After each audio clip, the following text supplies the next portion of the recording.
जयसिंगपूर शहरात पुन्हा एकदा खुनाची घटना। नमस्कार, चांगभलं न्यूजमध्ये आपले स्वागत। जयसिंगपूर शहरात पुन्हा एकदा खुनाची घटना घडून नागरिकांत भीतीचे वातावरण निर्माण झाले आहे। नुकत्याच 4 दिवसापूर्वी 13 गल्ली येथे एका युवकाचा निर्गुण खून करण्यात आला होता आणि आता पुन्हा एकदा शहर हादरणारी नवी घटना समोर आली आहे। अंकली टोल नाक्याजवळील कृष्णा नदीवरील पुलाखाली एका व्यक्तीचा खून झाल्याची घटना आज रविवारी दुपारी उघडकीस आली आहे। मृत व्यक्तीचे नाव लखन बागडे असे असून तो जयसिंगपूर येथील भाजी मार्केट परिसरातील जयसिंगनगर भागात राहत होता अशी प्राथमिक माहिती समोर आली आहे।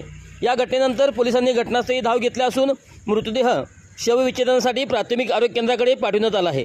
खून नेमका कशामुळे झाला, कोणत्या कारणावरून ही घटना घडली हे अद्याप अस्पष्ट झालेले आहे। जयसिंगपूर पोलिसांकडून पुढील तपास सुरू आहे।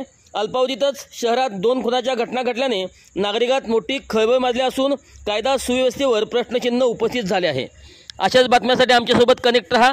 चांगभलं न्यूजला लाईक करा, शेअर करा, सबस्क्राईब करा व कमेंट्स करायला विसरू नका।